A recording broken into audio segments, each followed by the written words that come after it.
Fala galera, análise de Coritiba 0, Goiás 1, pela 32ª rodada do Brasileirão. E antes de começar a análise, fica meu pedido para você se inscrever no canal e ajudar a gente a bater a marca aí de 100 inscritos e também deixar um like e compartilhar o vídeo para o YouTube divulgar mais esta análise.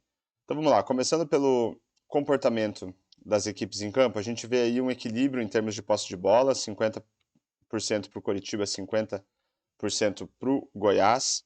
E olhando aqui para a distribuição média dos jogadores em campo, a ideia é a gente perceber se teve algum time que jogou mais em cima do outro, pressionando o seu adversário contra o seu campo defensivo. Então eu vou substituir aqui os jogadores pela posição, né, pelo avanço médio deles, e a gente vai ver aqui praticamente um equilíbrio, a linha do Goiás aqui em branco, um pouquinho mais próxima do meio de campo, mas muito próxima também ao avanço da linha do Coritiba em verde. Aqui embaixo a gente tem a concentração das jogadas no campo de jogo e a gente vai ver também aí um equilíbrio. No meio de campo, do total de jogadas da partida, 22% foram do Coritiba no meio de campo e 24% foram do Goiás. E em termos de construção de jogadas no campo de ataque, também um equilíbrio do total de jogadas da partida, 11% foram do Coritiba no seu campo de ataque e 11% do Goiás no seu campo de ataque. Aqui embaixo a gente vai ver um gráfico que mostra o domínio do jogo ao longo dos 90 minutos e a gente vê aí muito mais barras brancas do que barras verdes, que mostra aí um domínio do Goiás por mais tempo na partida, né? A gente tem aqui um trecho do Coritiba, né? O primeiro tempo meio morno, né? Não tem muitas barras grandes, a não ser essas aqui do Coritiba um pouco antes dos 30 minutos do primeiro tempo, e o segundo tempo aqui entre os 15 e os 30, um domínio bem amplo do Goiás e mais para o final da partida, um domínio do Coritiba. Um domínio completo do time mandante é representado aqui pelo número 100 e um domínio total da equipe visitante menos 100. Se a gente tirar uma média de todas essas barras aí, a gente vai chegar no número de menos 7, que mostra aí que na média o Goiás teve um domínio um pouco maior da partida.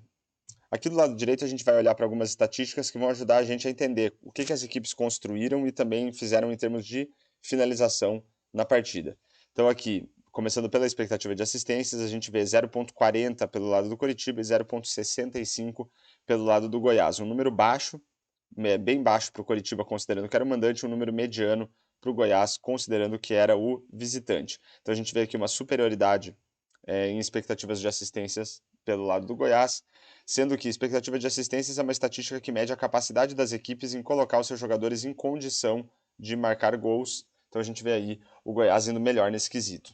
Em termos de finalizações, o Goiás também bem melhor na partida, 8 finalizações pelo lado do Coritiba, um número bem baixo para um mandante, 22 finalizações pelo lado do Goiás, um número bem alto para uma equipe visitante, então aqui uma superioridade bem grande do Goiás em termos de finalizações. Mas só olhar para a quantidade de finalizações não diz muito para a gente sobre a qualidade das oportunidades criadas, nem das finalizações propriamente ditas. Então, para avaliar isso, a gente vai olhar para a expectativa de gols, que é uma estatística que ajuda a gente a projetar o número de gols esperados por uma equipe com base na qualidade das oportunidades criadas, e a expectativa de gols pós-chute, que vai considerar também a qualidade das finalizações. A gente vê o Goiás aí bem superior nas duas estatísticas. A expectativa de gols para o Coritiba com base na qualidade das oportunidades foi de 0,32 e do Goiás de 1,29, um número alto aqui para o Goiás como visitante. Quando a gente olha para a qualidade das finalizações, a expectativa de gols do Coritiba sobe para 0,67 e o do Goiás sobe para 2,40, um número bem alto para um visitante. Quando a gente olha para a diferença entre a expectativa de gols pós-chute e a expectativa de gols, a gente vai ter uma ideia do desempenho dos ataques, né, das finalizações, o desempenho das equipes em termos de finalizações. Então a gente vai ver que esse número pelo lado do Coritiba é de 0,35, que mostra um desempenho relativamente bom dos jogadores do Coritiba nas finalizações. Pelo lado do Goiás, esse valor é de 1,11. Então, isso mostra aí um desempenho bem bom, né? Ótimo aí dos atacantes do Goiás que conseguiram elevar a expectativa de gols com base nas finalizações em quase um gol, né? De 1,29 para 2,40. E quando a gente compara a expectativa de gols pós-chute com o número de gols marcados, a gente vai ter uma ideia do desempenho dos goleiros na partida. Então, a expectativa era que o Coritiba marcasse 0,67 gols e não marcou nenhum.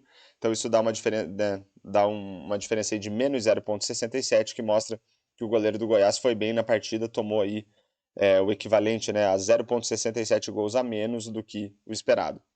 Pelo lado do Goiás, a expectativa era marcar 2,40 gols e marcou um gol. Essa diferença de menos 1,40 mostra um desempenho bem bom do goleiro do Coritiba. Por mais que o Coxa tenha perdido e levado aí um gol, a expectativa era que o goleiro do Coritiba tomasse aí 1,40 gols a mais do que ele de fato tomou. Eu trago aqui embaixo esses números em um gráfico de barras para a gente conseguir entender um pouco melhor como que foi a construção dos placares das equipes. Então a gente vê aqui embaixo que o Coritiba construiu oportunidades e foi bem nas finalizações mais ou menos na mesma medida, né? A gente tem barras aqui com tamanhos bem próximos, mas o bom desempenho do goleiro do Goiás anulou tudo que o Coritiba conseguiu criar em termos de oportunidades e na qualidade que o Coritiba conseguiu dar nas suas finalizações. Pelo lado do Goiás, a gente vê aqui também as barras de oportunidades e de finalizações mais ou menos com o mesmo tamanho, mas o desempenho do goleiro do Coritiba, né, levando o Goiás aqui a praticamente uma expectativa de 2,5 gols, mas o bom desempenho do goleiro do Coritiba jogou esse número, né, de praticamente 2,5 do Goiás para trás, fazendo o Goiás ficar com um placar de 1 gol marcado. E para fechar a análise, se a gente olhar aqui todas as estatísticas, desde expectativa de assistências até número de gols marcados, são estatísticas que eu considero que ajudam a gente a entender a qualidade da partida. A gente vai ver que pelo lado do Coritiba, todas as estatísticas aqui com 2 estrelas, né, uma estatística com 2 estrelas, né, que foi a expectativa de gols pós-chute, e todas as outras estatísticas aqui com 1 estrela. Pelo lado do Goiás, a gente vê estatísticas aqui com 5 estrelas, né? A expectativa de gols pós-chute e o número de finalizações. E as demais estatísticas aí, né? Expectativa de gols com 4 estrelas, expectativa de assistências e número de gols marcados com 3 estrelas. Então a gente vê aí uma partida bem abaixo do Coritiba e uma partida bem acima da média para o Goiás. Melhor ainda para o próprio Goiás, né? Que venceu o jogo por 1-0. Então, fechamos aí mais uma análise de Coritiba 0, Goiás 1. Espero que vocês tenham gostado e fica meu pedido novamente para você se inscrever no canal, deixar um comentário, um like e compartilhar esse vídeo para o YouTube divulgar mais esta análise. E falou!